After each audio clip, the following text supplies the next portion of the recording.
Hi friends, in the last session we'll try to understand the Gauss theorem or Gauss law, which mathematically can be represented like this, and also we have seen how to arrive at the proof of this. This basically tells us the total flux over a closed surface in vacuum is 1 by epsilon times the total charge inside. This is basically the Gauss law. Now we shall try to understand now where it is valid, or we can say validity, where it is applicable. First thing you have to understand is this Gauss theorem is applicable only to closed surface, not for open surface. Closed surface, regardless of shape or size, how the surface is shaped and what is the size of the surface is immaterial. Surface only should be closed. Then Gauss law is valid. That is the first thing we have to understand. Second thing, the surface term we are using, or closed surface, for this purpose is called Gaussian surface. The surface where Gauss law is applicable is also known as Gaussian surface. This Gaussian surface we are generally taking is usually spherical and symmetric. Why we have to take spherical surface? There are three reasons for this. Now this concept of three reasons I am talking about may not be a part of your board or university question, but from an all India level competitive examinations, you need to understand what is the reason for selecting Gaussian surface as a spherical surface. Now you know that this is a scalar product, dot product. Now this is the basis for reason 1. First reason is, let us say A, reason A is the dot product you are taking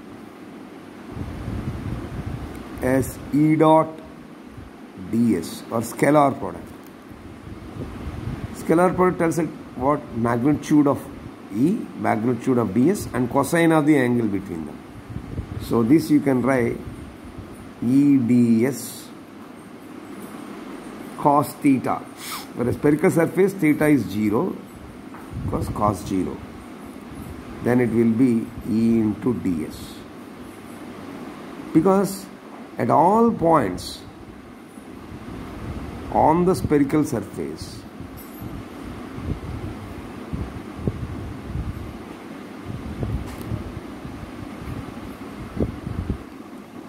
E can be calculated.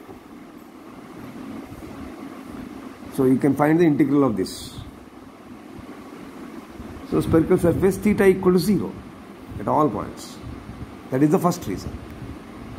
The second reason is, when you calculate the magnitude of this electric field intensity, it is found to be constant. If it is a spherical surface, it is found to be constant at all points on the spherical surface. So therefore, in this integral, when this is constant, this can be brought outside the integral. This E being constant, in this mathematical expression of this integral, this electric field intensity symbol here, sign, this can be brought outside the integral. So this implies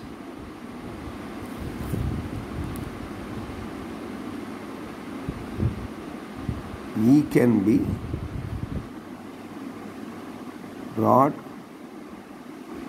outside of integral. Then mathematical advantage. Now the remaining integral, if you see ds, if this is being brought outside, well, the thing that is remaining is ds only. It's nothing but surface area element. So merely we are left with surface area element, which is nothing but 4 pi r square. Being a spherical surface, it can be 4 pi r square. So therefore, the third reason for spherical symmetry is If field intensity is brought out, so the remaining integral, whatever you have, is simply or merely the surface area. Spherical surface, what is the surface area if you take? It is equal to 4 by r square. So this can be obtained even without doing integration. Huh? So this can be obtained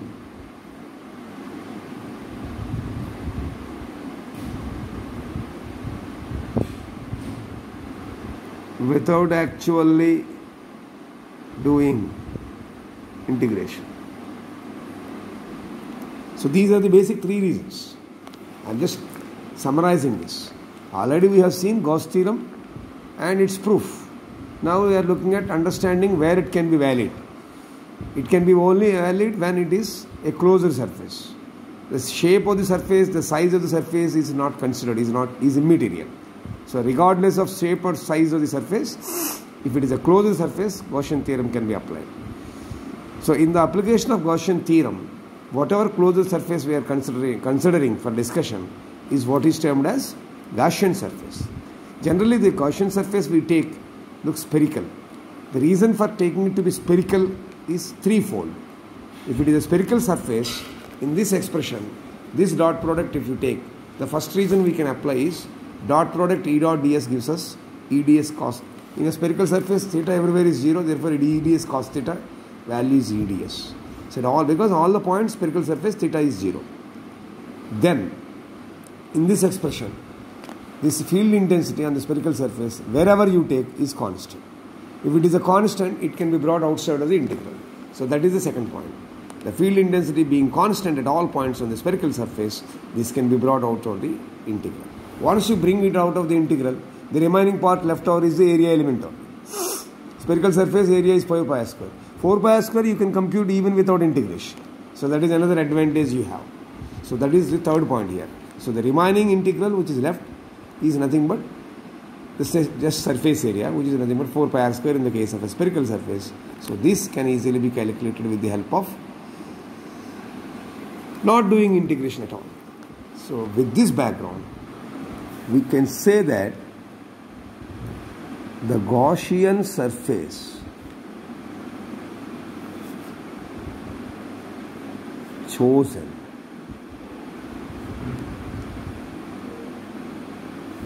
does not pass through any discrete charge, because the electric field or intensity what we are talking is not well defined at the location of the charge. What does it mean? We are saying the position of the field is immaterial. Inside the surface, the field intensity is same. That point we are saying. Spherical surface, three different reasons we are saying. These things help us to understand that this particular field need not pass through that.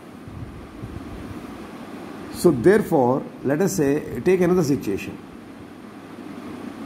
Some charges are inside and some charges are outside the surface. But we have to talk about field due to all the charges.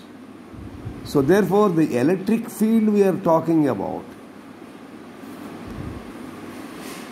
should be due to all the charges. When we say electric field, it is due to all the charges spread across. So therefore, the term we are referring Q as charge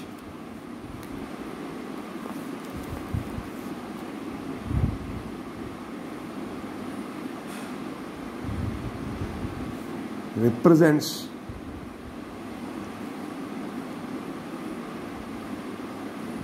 only total charge inside the closed surface, because it's not talking about outside situation. For example, What does it mean? Suppose we have taken a surface. Gaussian theorem talks about charges inside only. Its effect can be seen outside also. So when we say electric field, it should be due to all these charges. But this theory talks about only that Q we are talking about is only inside. But what about outside? So therefore the Q you are representing is not total charge therefore. It's only total charge inside the closed surface. So because of this reason, this theorem, which we are calling as Gaussian theorem, is therefore most commonly used for symmetric charge distribution, configuration or distribution. So whenever charge is symmetrically distributed, there the application of Gauss theorem is valid. So that is important thing you have to understand. So now this theorem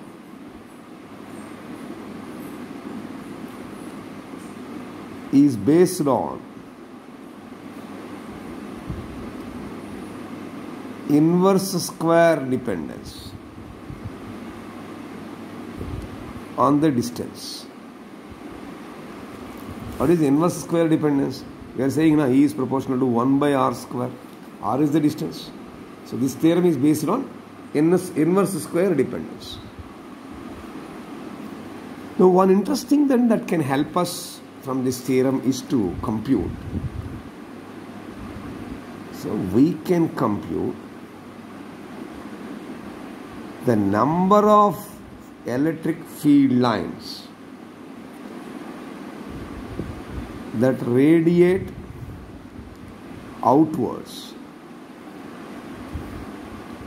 from 1 coulomb of positive charge in vacuum. How can we calculate number of field lines? Let us see. How we are calculating the total flux at E. Electric flux, we are calculating Q by E naught. Right? So Q is taken as 1 by 1 coulomb. Epsilon naught is 8.85 into 10 power minus 12. Now when you simplify, this comes to 1.13 into 10 power 11. This is how you can calculate the number of field lines at that point. So in that way Gauss theorem helps us. So after understanding the validation, let us see where we can apply the Gauss theorem. Very interesting. You can deduce Coulomb's law from Gauss law. See how it can be done. Imagine a sphere has got a center here. Here we kept a positive charge. The sphere of influence, let us say it is spread across like this. That means I am taking an isolated positive charge Q. Now where I kept it? I kept it center O of an imagined sphere of radius, let us say R. That means my idea is this is R, vector, position vector. That means the field will be acting in this direction. Electric field will be acting in this direction. So magnitude of this field intensity at every point on the surface is changed. So when you calculate the field intensity, the magnitude of field intensity, that is when you calculate the modulus, is same everywhere, is same at every point.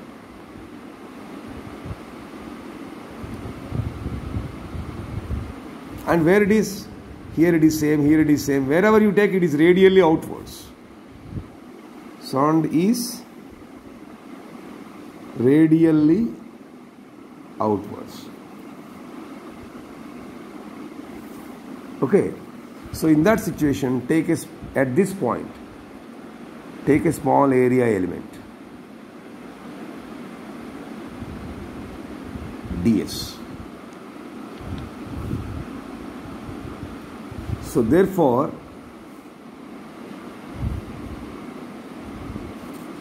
if you take this ds, small area element, the direction of this area element, what it is doing? It is representing a small area element. That element only we are calling as ds. Where? On the surface of the sphere. In which way it is? So wherever you take a small area, the area is along the direction of the electric field intensity. So that is what we are writing. Of the surface of the sphere is along the direction of the field. So wherever it is. So therefore theta will be what? Being a spherical surface, theta will be 0. Now you use Gauss theorem. What does Gauss theorem tells us? In a closed surface integral, E dot ds is equal to q by epsilon naught. This is what the theorem is saying. Now this you can write it as a scalar product. So therefore, how can we write this?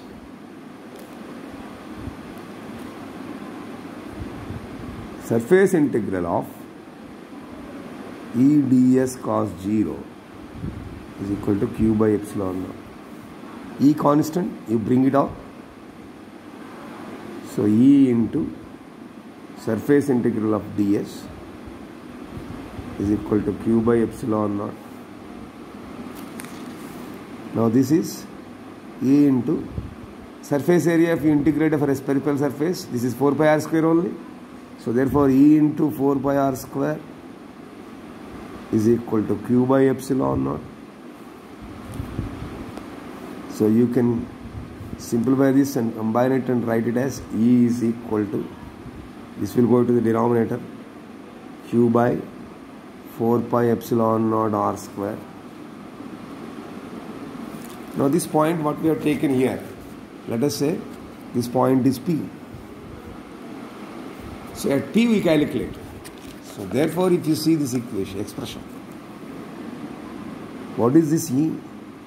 This is field intensity, let us say at any point P which is at a distance or from the center O, where we kept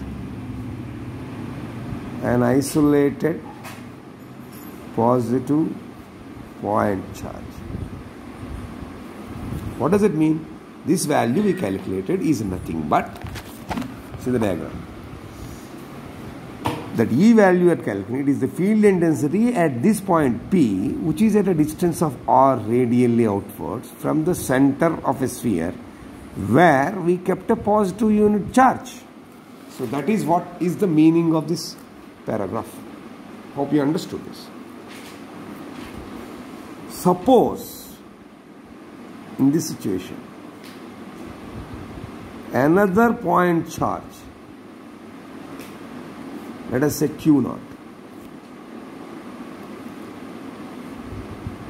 were placed at or is placed at P. So in this situation already, because of this there is influence. At this point if you bring another point to charge, there is some repulsion. That means this q naught you are trying to place at P is going to experience some force on it because of this charge. So let us see what will happen. When you keep it, then force on q naught at P would be, you can apply Coulomb's law. Force is equal to field into charge. What is the force? Field into charge. Already field is value is this. So you try to substitute the value of field intensity here with this expression. So automatically F will become what? Q by 4 pi epsilon naught r square into Q naught. So that means F is equal to Q naught by 4 pi epsilon naught r square. Is it not? What is this? This is nothing but Coulomb's force between Q and Q. This is Coulomb's law. So this is how you can deduce Coulomb's law with the help of Gaussian statement or Gaussian theorem. You can deduce Coulombian force. That is an important application. Understood? Then, having understood this, though there is no proof required for you at this level to understand, some additional formulas I am giving for you to have a value addition concept. Using Gaussian theorem, you can also calculate field due to an infinitely long, straight, uniformly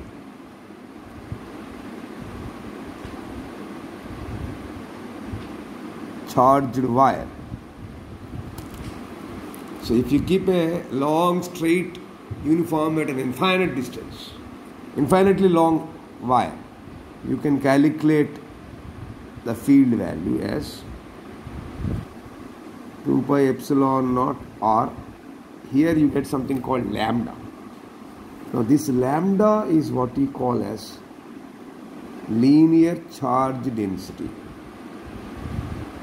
Linear charge density is nothing but charge per unit length. Q by L is called linear charge density.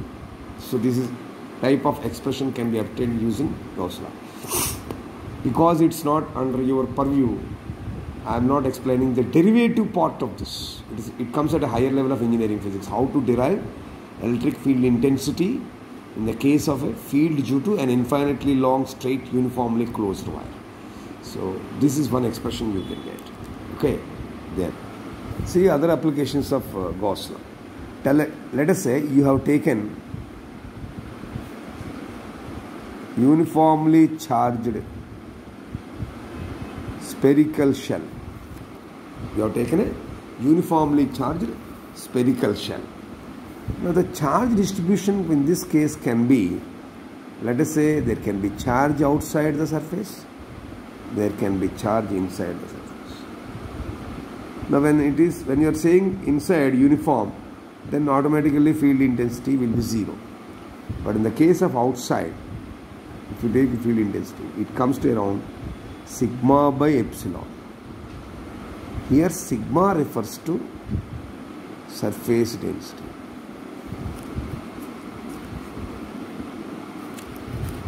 I am explaining applications of Gaussian theorem or Gaussian law, under which already we have seen how to arrive at Coulomb's law from Gauss law.